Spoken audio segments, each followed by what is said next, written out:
প্রবীণ সাংবাদিকদের সম্মাননা সহ নানান কার্যক্রমের মাধ্যমে ৫৫তম প্রতিষ্ঠা দিবস উদযাপন করল শিলচর প্রেস ক্লাব। এদিন শিলচর প্রেস ক্লাবের ৫৫তম প্রতিষ্ঠা পূর্তিতে একগুচ্ছ কার্যক্রমের পাশাপাশি এক গুরুত্বপূর্ণ আলোচনা সভা হয়। সভা শুরুতেই ক্লাবের প্রতিষ্ঠাতা প্রবীণ সাংবাদিক তথা প্রতীত যশা কবি অতীন দাসকে উত্তরীয় পরিয়ে সম্মাননা জানানো হয়। শিলচর প্রেস ক্লাবের গঠন ও অতীতের স্মৃতির উল্লেখযোগ্য তথ্য তুলে ধরেন প্রবীণ সাংবাদিক অতীন দাস। তাছাড়াও দিনভর নানান কার্যক্রম ও সন্ধ্যায় সাংস্কৃতিক অনুষ্ঠানের আসর আয়োজিত হয়।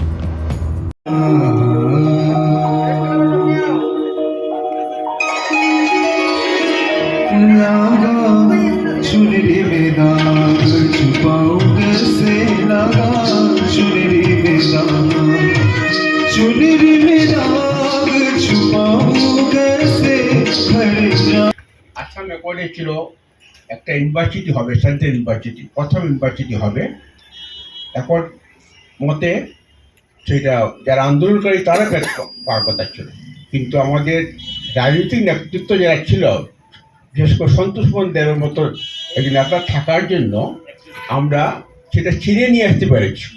তো আমাদের দলীয়তা কিছু ছিল না, আমাদের রাজনীতিকদের যারা করেছে, রাজনীতি করেছে। এর পরবর্তী আমাদের বিজি লাইন যেটা বলছি, বিজি লাইনে আমরা দেখেছি যেই মুহূর্তে মোদিজি আসছেন সেই মুহূর্তে আমাদের আটকানো ছিল সেটা জাতীয় শক্তি না, সেটা আটকানো ছিল যে কোনো কারণে হোক। সারা দেশের সঙ্গে যখন সব থেকে উন্নতি হচ্ছে, সেটা আসাম হবে, শিলচর হবে, মিজোরাম হবে। এখন জাতীয় অর্থনীতি যেটা হচ্ছে, আমরা জিডিপি যেটা বলি, গ্রস ডোমেস্টিক যেটা প্রোডাকশন আমাদের অনেক বেড়েছে, এখন $7 ট্রিলিয়ন হয়েছে আমাদের দেশে, হয়ে যাচ্ছে। আমরা জনগণ, যেটা অতীতে একটা সুন্দর কথা বললেন, ও জনগণের উপর অনেক কিছু, জনগণ কিভাবে কাকে বেছে নিবে ওর প্রতিনিধি, সেটার উপরই সরকার ইম্পর্টেন্সটা দেখাবে। আমরা প্রতিনিধি বাছাইয়ের ক্ষেত্রে অনেক ক্ষেত্রেই আমরা যেন একটু পিছপা, এবং সবসময় আমরা একটা দল সংগঠনকে দেখি, যে দলের যখন বাজার রমরমা সেই দলের প্রতিনিধিকে আমরা অনায়াসে।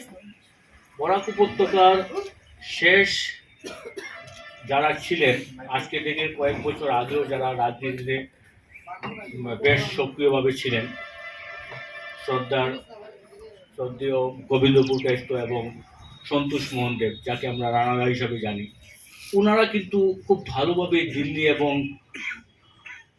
গুয়াহাটিতে ওনাদের, এবং আমি ওনাদের সঙ্গে অনেকবার অনেক জায়গায় গিয়েছি, ওনাদের কদর কিন্তু অনেক ছিল।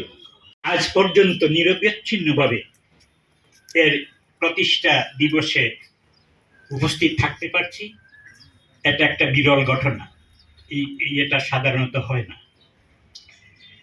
তো 1970 সালে যখন এই প্রেস ক্লাব প্রতিষ্ঠা হয়, তখন আমি হিন্দুস্তান স্ট্যান্ডার্ড এবং আনন্দবাজারের এখানকার প্রতিনিধি এবং শপথ পত্রিকা দৈনিক বিরত, সেই শপথের সহযোগী সম্পাদক।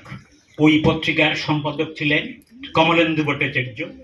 সেই কমলেন্দু ভট্টাচার্যকে নিয়েই এই সংগঠনের জন্ম, এবং আমাদের পৃষ্ঠপোষক হিসেবে যারা ছিলেন তাদের মধ্যে রয়েছেন প্রয়াত বৈদ্যনাথ নাথ, বিনয়েন্দ্র কুমার চৌধুরী,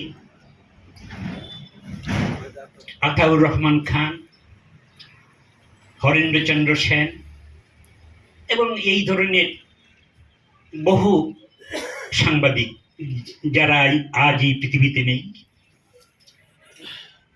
এই দিনটা প্রেস ক্লাবের জন্য খুবই গৌরবের এই কারণে, কারণ এই প্রতিষ্ঠার দিনে আমাদের মধ্যে ছিলেন প্রখ্যাত বিপ্লবী এবং বাংলার বুদ্ধিজীবী শ্রী পান্নালাল দাশগুপ্ত, বিপ্লবী সমাজতন্ত্রী দলের সাধারণ সম্পাদক এবং এ দেশের একজন অন্যতম বৌদ্ধিক নেতা শ্রী ত্রিদীপ কুমার চৌধুরী, ছিলেন আসামের একজন প্রখ্যাত জননেতা, কমিউনিস্ট পার্টির সম্পাদক ফণী বরা, বিপ্লবী কমিউনিস্ট পার্টির অন্যতম নেতা এবং তখনকার সময়ে বিধায়ক শ্রী ফণী মেদি, এই ধরনের বিশিষ্ট ব্যক্তিরা।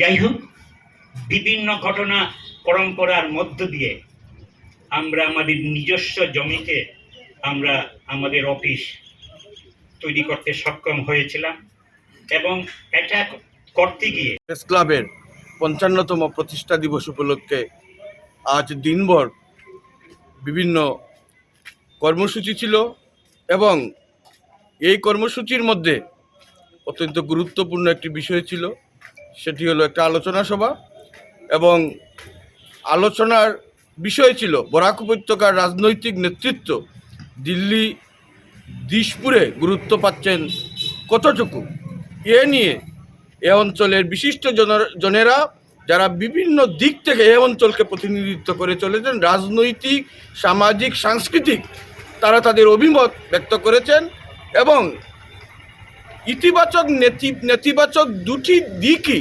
বক্তব্যে উঠে এসেছে যে আমাদের অনেক কিছু পাওয়ার কথা ছিল, আমরা সেটি পাইনি, আবার কেউ কেউ বলছেন যে না আমরা পেয়েছি।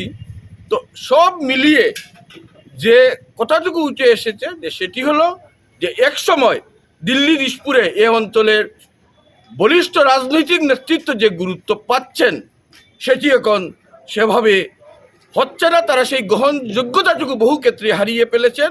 এবং সর্বোপরি আজকের আলোচনায় যে বার্তা উঠে এসেছে যে সেটি হলো যে জনগণই ক্ষমতার উৎস, জনগণকে অবশ্যই নির্বাচনে তাদের জনপ্রতিনিধি নির্বাচনের ক্ষেত্রে যথাযথ সঠিক সিদ্ধান্ত গ্রহণ করতে হবে। আজকের কর্মসূচিতে ছিল যে সাংস্কৃতিক অনুষ্ঠান, সঙ্গীত সন্ধ্যা এবং বিশিষ্ট সঙ্গীত শিল্পী নেহাল কুমার সহ আরও অনেকেই সঙ্গীত পরিবেশন করেন। একই সঙ্গে আজকের মডার্ন মিউজিক একাডেমির যারা শিল্পী রয়েছেন তারা আমাদের সঙ্গীত উপহার দেন।